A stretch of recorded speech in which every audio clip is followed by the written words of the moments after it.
తాతయ్య, నేను బయటికి వెళ్ళి ఎవరినైనా తీసుకొస్తాను తాతయ్య, మీరు ఇక్కడే ఉండండి తాతయ్య, బాధపడకండి అని అక్షయ బయటికి వెళ్తుంది. నారాయణరావు మాత్రం గుండె పట్టుకుని చాలా బాధపడుతూ ఉంటాడు. అమ్మ అక్షయ అని ఏడుస్తూ కూడా ఉంటాడు. మరోవైపు కావేరి మాత్రం లోపల తన రూమ్లో ఉండి ఈ ముసలోడు చస్తే బాగుండు, అప్పుడు ఈ పిల్లను బయటికి వెళ్ళగొట్టచ్చు అని అనుకుంటూ ఉంటుంది. అక్షయ మాత్రం అలా బయటికి వెళ్ళి చుట్టుపక్కల ఇండ్లలో వెళ్ళి డోర్ కొడుతూ ఉంటుంది. తాతయ్యకి ఇలా జరిగింది, ప్లీజ్ అండి ఇక వెంటనే హాస్పిటల్కి ఫోన్ చేయండి, ఒక్కసారి మా ఇంటికి రండి అని గట్టిగా అరుస్తూ డోర్ కొడుతూ ఉంటుంది. కానీ ఎవరు మాత్రం డోరు తీయరు. అక్షయ ఏడుస్తూ ఉంటుంది, ప్లీజ్ అండి తలుపు తీయండి, తాతయ్య ఇక గుండె నొప్పితో బాధపడుతున్నాడు, ప్లీజ్ తలుపు తీయండి అని అక్షయ అందరినీ పిలుస్తూ ఉండగా ఇక డోర్ తీయకపోయేసరికి ఇక మరోవైపు శ్రీకర్ అవనిని ఇంటికి డ్రాప్ చేయడానికి శ్రీకర్ కారులో తీసుకుని వస్తూ ఉంటాడు. అక్షయ అటు ఇటు వెళ్తుండగా సడన్గా అక్షయ శ్రీకర్ కారు కింద పడుతుంది. ఎవరా అని చెప్పేసి వెంటనే గబగబా దిగు వచ్చి చూసేసరికి కారులో నుంచి చూసేసరికి అక్షయ ఉంటుంది. ఏమైంది అక్షయ, ఈ టైంలో నువ్వు ఇక్కడ ఏంటి అని అవని అడుగుతుండగా ఇక నారాయణకు జరిగిన విషయం అంతా కూడా అక్షయ ఒక్కసారి చెప్పేసరికి ఇక వెంటనే అవని శ్రీకర్ షాక్ అయిపోతారు. వెళ్దాం పదా అని చెప్పేసి వెంటనే శ్రీకర్ అవని లోపలికి వచ్చేసరికి ఇక నారాయణరావు స్పృహ లేకుండా వెళ్ళిపోతాడు. ఇక నారాయణరావుని వెంటనే హాస్పిటల్ దగ్గరికి నారాయణరావుని తీసుకెళ్తూ ఉంటారు. కావేరి మాత్రం లోపల ఈ ముసలోడు చస్తే కానీ ఈ పీడ పోదని అనుకుంటూ ఉంటుంది. ఇంట్లో ఎవరూ లేకపోయేసరికి వెంటనే హాస్పిటల్లో జాయిన్ చేస్తారు శ్రీకర్ అవనిని. ఇక మరోవైపు లోపల తీసుకెళ్ళిన తర్వాత డాక్టర్ అడుగుతూ ఉంటుంది ఏం జరిగిందని చెప్పి అడుగుతుండగా ఇలా హార్ట్లో నొప్పి వేసిందని చెప్తూ ఉండగా అవని చెప్తూ ఉంటుంది. ఇక శ్రీకర్ అవని లోపలికి తీసుకువెళ్ళిన తర్వాత ట్రీట్మెంట్ జరిపిస్తూ ఉంటారు నారాయణరావుకి. ఇక సిస్టర్ మెలకు వస్తుంది. ఇక మీరా సిస్టర్కి మెలకు రాగానే అవనిని శ్రీకర్ని చూస్తుంది. అదే హాస్పిటల్లో అక్షయ్తో మాట్లాడుతూ ఉంటుంది. తాతయ్యకి ఏం కాదు, నువ్వు టెన్షన్ పడకు అక్షయ్ అని అంటూ ఉంటుంది.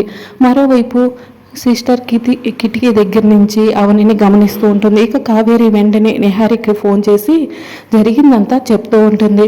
ఎలా అయినా ఇక అక్షయ్ను బయటికి వెళ్ళగొడితే నీకు ఇంతకింత డబ్బులు నేను ఇస్తాను, నువ్వు ఏం చేస్తావో నాకు తెలియదు, నీకు కారు బంగ్లా ప్రతి ఒక్కటి నేను నీకు హెల్ప్ చేస్తాను, కానీ నువ్వు మాట ప్రకారం నిలబడితే నా మాట ప్రకారం నేను ఖచ్చితంగా నిలబడతానని నిహారిక కావేరికి చెప్తూ ఉంటుంది.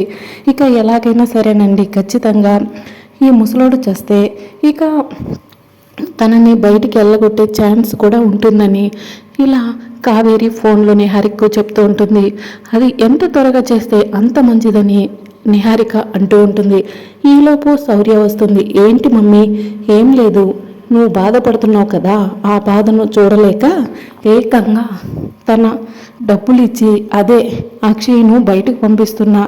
ఎలా మమ్మీ, అదే మీ స్కూల్లో బంటి వాళ్ళ మమ్మీ, తనని నా గ్రిప్పులో పెట్టుకున్నాను, ఎందుకంటే అక్షయ వాళ్ళ ఇంట్లోనే ఉంటుంది కదా, మళ్ళీ అక్షయ అంటే ఈవిడకు పడదు, అందుకని తనని ఆ చేతిలో గ్రిప్లో పెట్టుకుని డబ్బు ఆశ చూపించి ఇప్పుడు అక్షయ్ను మెడ పట్టుకుని గెంటేలాగా తన చేతులతోనే డబ్బులు పెట్టి చేస్తున్నా. ఓహో అవునా మమ్మీ, అవును, నువ్వు బాధపడుతుంటే నేను చూడలేను కదా, అందుకే ఇలా చేశాను, thank you so much mummy, ఎలాగైతేనే దాని గురించి బయట పెడతానని బెదిరిస్తుంది. అంతేకాకుండా పొద్దున స్కూల్లో నాకు బుద్ధి చెప్పాలని ఎంత మాట్లాడిందో చూసావు కదా, దానికి ఇలాగే తగిన చేస్తే కావాలా మమ్మీ అని శౌర్య అంటూ ఉంటుంది.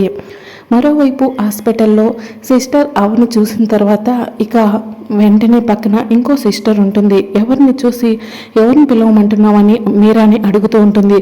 ఏంటి మీరా, అవనిని పిలవాలా అని సిస్టర్ అడుగుతుండగా అవును అని సైగ చేస్తూ ఉంటుంది. ఇక సిస్టర్ అవని దగ్గరికి వెళ్తుంది. మేడం, మిమ్మల్ని మీరా సిస్టర్ రమ్మంటున్నారు, ఎక్కడుంది అని అవని అడుగుతుంటుంది. అంటే తనకి యాక్సిడెంట్ అయింది, ఇదే హాస్పిటల్లో ట్రీట్మెంట్ చేస్తున్నారు. అంతేకాకుండా ఇన్ని రోజుల తర్వాత మీ గురించి మీకు ఏదో చెప్పాలని చాలా రోజుల నుంచి తనలో తాను సఫర్ అవుతుంది. అది దేని గురించో అర్థం కాలేదు. బట్ ఇదే హాస్పిటల్లో తను అనుకోకుండా యాక్సిడెంట్ జరిగింది, ఇదే హాస్పిటల్లో జాయిన్ అయింది, మీతో మాట్లాడాలని చెప్పి అంటుంది. తన ఏ వార్డులో ఉంది? పక్క వార్డులో ఉంది మేడం, మీరు వెళ్ళి మాట్లాడండి అని నర్స్ చెప్పేసరికి ఇక వెంటనే అవని శ్రీకర్ మీరా దగ్గరికి వస్తూ ఉంటారు. మీరా గారు అని చెప్పేసి అడుగుతూ ఉంటారు.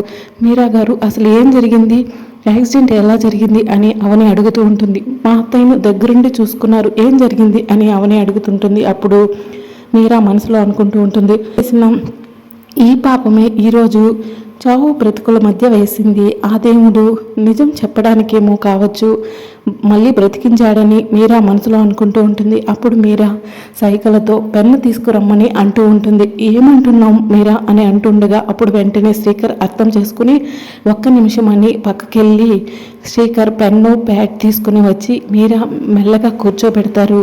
అప్పుడు మీరా వెంటనే పెన్ను ప్యాడ్ తీసుకుని అందులో మీ అమ్మాయి బ్రతికే ఉందని రాసిస్తుంది. ఒక్కసారిగా ఆ మీరా రాసిన లెటర్ని చూసి అవని షాక్ అయిపోతుంది.